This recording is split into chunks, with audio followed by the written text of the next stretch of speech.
ನಾಗಮಂಗಲದಲ್ಲಿ ಆದಂತಹ ನೆಮ್ಮದಿ ಭಂಗದ ಕೆಲಸ ಹೆಂಗಿತ್ತು ಅನ್ನೋದರ ಡೀಟೇಲ್ಸ್ ನಾವು ನೋಡ್ತಾ ಇದ್ದೀವಿ. ಈಗಾಗಲೇ ಪ್ರಕರಣಕ್ಕೆ ಸಂಬಂಧಪಟ್ಟಂತೆ 46 ಜನರನ್ನ ಅರೆಸ್ಟ್ ಮಾಡಿದ್ರೆ 150 ಮಂದಿಯ ವಿರುದ್ಧ ಎಫ್ಐಆರ್ ಅನ್ನ ದಾಖಲಿಸೋ ಕೆಲಸವನ್ನ ಪೊಲೀಸರು ಮಾಡಿದ್ದಾರೆ.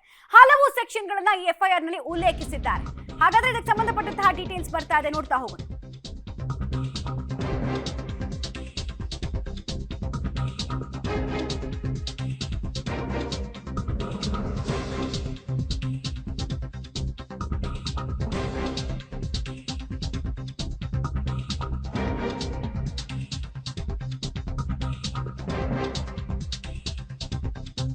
ಗಲಭೆ, ಕಲ್ಲು ತೂರಾಟ, ಬೆದರಿಕೆ, ಆಸ್ತಿ ಹಾನಿ ಸೇರಿದಂತೆ ವಿವಿಧ ಪ್ರಕರಣಗಳಿಗೆ ಸಂಬಂಧಪಟ್ಟಂತೆ ಅಂದ್ರೆ ವಿವಿಧ ಸೆಕ್ಷನ್ಗಳಿಗೆ ಸಂಬಂಧಪಟ್ಟಂತೆ ಎಫ್ಐಆರ್ ಅನ್ನ ದಾಖಲು ಮಾಡಿದ್ದಾರೆ.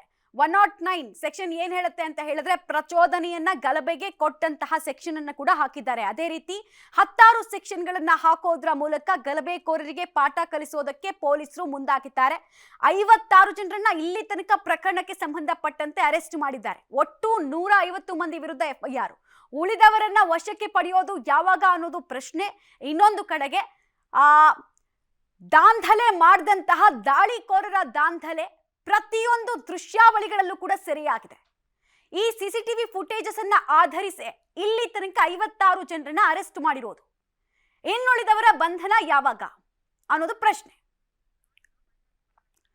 ಡೀಟೇಲ್ಸ್ ಕೊಡ್ತಾರೆ, ನೇರ ಸಂಪರ್ಕದಲ್ಲಿ ಜಾಯಿನ್ ಆಗ್ತಾ ಇದ್ದಾರೆ ರೋಹಿತ್. ಟೋಟಲ್ ಆಗಿ 56 ಜನರನ್ನ ಇಲ್ಲಿ ತನಕ ವಶಕ್ಕೆ ಪಡೆದಿದ್ದಾರೆ ಪೊಲೀಸರು. ಬಟ್ 150 ಮಂದಿ ವಿರುದ್ಧ ಎಫ್ಐಆರ್ ಆಗಿದೆ. ಏನೇನ್ ಸೆಕ್ಷನ್ಸ್ ಅನ್ನ ಹಾಕಿದ್ದಾರೆ, ಆ ಸೆಕ್ಷನ್ಗಳು ಏನ್ ಹೇಳುತ್ತೆ ಮತ್ತು ಎಷ್ಟು ಸಮಸ್ಯೆನ ತಂದೊಡ್ಡಬಹುದು ಆ ಸೆಕ್ಷನ್ಗಳು ಈ ಗಲಭೆಕೋರರಿಗೆ?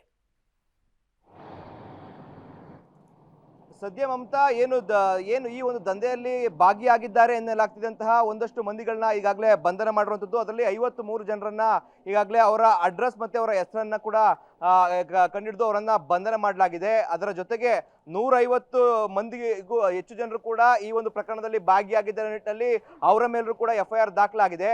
ಆದ್ರೆ ಅವರ ಹೆಸರು ಮತ್ತೆ ವಿಳಾಸ ಇದ್ರೂ ಕೂಡ ಸಿಕ್ಕಿಲ್ಲ. ಈ ಕಾರಣಕ್ಕಾಗಿ ಪೊಲೀಸರು ಸಹ ಸಿಸಿಟಿವಿ ವಿಜುವಲ್ಸ್ ಮತ್ತೆ ಮೊಬೈಲ್ ವಿಜುವಲ್ ಇವೆಲ್ಲವನ್ನ ನೋಡ್ಕೊಂಡು ಯಾರ್ಯಾರು ಮಿಕ್ಕಿದ ಜನ 100 ಜನ ಏನಿರ್ತಾರೆ ಅವರ ವಿಳಾಸವನ್ನ ಪತ್ತೆ ಮಾಡಿ ಅವರನ್ನು ಕೂಡ ಬಂಧನ ಮಾಡುವ ನಿಟ್ಟಿನಲ್ಲಿ ಕೂಡ ಪೊಲೀಸರು ಮುಂದಾಗಿರುವಂತದ್ದು. ಸಾಕಷ್ಟು ಸೆಕ್ಷನ್ಗಳನ್ನ 53 ಮಂದಿ ಆರೋಪಿಗಳ ಮೇಲೆ ಹಾಕಿರುವಂತದ್ದು. ಈ ಪೈಕಿ 23 ಹಿಂದೂಗಳ ಮೇಲೆ, ಜೊತೆಗೆ 30 ಜನರು ಮುಸ್ಲಿಮರ ಮೇಲೆ ಏನು ಎಫ್ಐಆರ್ ಅನ್ನ ದಾಖಲು ಮಾಡಿರುವಂತದ್ದು. 109, 115, 118, 121, 132 ಜೊತೆಗೆ 189, 190 ಸೇರಿದಂತೆ 16 ಸೆಕ್ಷನ್ಗಳನ್ನ ಹಾಕಿರುವಂತದ್ದು. ಗುಂಪು ಗಲಭೆ ಮತ್ತೆ ಉದ್ದೇಶಿತ ಪೂರಕವಾದಂತಹ ಗಲಭೆಗಳಾಗಬಹುದು, ಮತ್ತೆ ಕೋಮು ಸೌಹಾರ್ದತೆ ಕದಡಿಸುವಂತಹ ಒಂದಷ್ಟು ವಿಚಾರಗಳನ್ನ ಇಟ್ಕೊಂಡು ಈ ಒಂದು ಸೆಕ್ಷನ್ಗಳನ್ನ ಹಾಕಿರುವಂತದ್ದು. ಮುಂದಿನ ದಿನಗಳಲ್ಲಿ ಈ ಒಂದು ಏನು ದಂಗೆಯನ್ನ ಮಾಡಿದ್ದಾರೆ ಅವರ ವಿರುದ್ಧವಾಗೂ ಕೂಡ ಇನ್ನಷ್ಟು ಸೆಕ್ಷನ್ಗಳು ಆಡ್ ಅಪ್ ಆಗ್ತಾ ಹೋಗ್ತಾ ಇರ್ತದೆ. ಯಾಕಂದ್ರೆ ಒಂದಷ್ಟು ಸಾರ್ವಜನಿಕ ಆಸ್ತಿಗಳು ಸೇರಿದಂತೆ ಖಾಸಗಿ ಆಸ್ತಿಗಳನ್ನ ಏನು ಕೂಡ ನಾಶಪಡಿಸಿದ್ದಾರೆ, ಅದರ ವಿರುದ್ಧವಾಗೂ ಕೂಡ ಸೆಕ್ಷನ್ಗಳು ಆಡ್ ಅಪ್ ಆಗ್ತಾ ಹೋಗ್ತಾ ಇರುತ್ತೆ.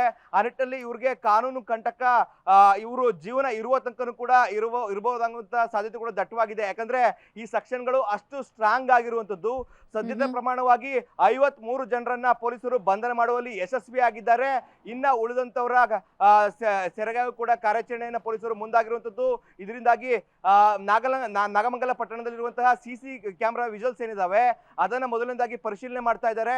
ಅದರಲ್ಲಿ ಯಾರು ಅನುಮಾನಾಸ್ಪದವಾಗಿ ಓಡಾಡ್ತಿದ್ರು ಮತ್ತೆ ಅವರ ಕೈಯಲ್ಲಿ ಆಯುಧಗಳಾಗ್ಬೋದು ಮತ್ತೆ ಕಲ್ಲು ಈ ರೀತಿ ಅಂತ ಇದ್ದಂಥವರನ್ನ ಮೊದಲನೇದಾಗಿ ಟ್ರೇಸ್ ಮಾಡುವಂತ ಕೆಲಸಗಳಾಗ್ತಾ ಇದೆ. ಇದಾದ ಬಳಿಕವಾಗಿ ಆ ಒಂದು ಗುಂಪಿನಲ್ಲಿ ಯಾರ್ಯಾರು ಇರ್ತಾರೆ ಅದು ಮೊಬೈಲ್ ಫುಟೇಜ್ ಆಧಾರವಾಗಿ ಇಟ್ಕೊಂಡು ಅವರ ಮೇಲೂ ಕೂಡ ಎಫ್ಐಆರ್ ದಾಖಲು ಮಾಡ್ತಾರೆ. ಜೊತೆಗೆ ಅವರನ್ನು ಕೂಡ ಬಂಧನ ಮಾಡುವಂತ ಕೆಲಸಗಳಾಗುತ್ತೆ ಮಮತಾ. All right Rohit.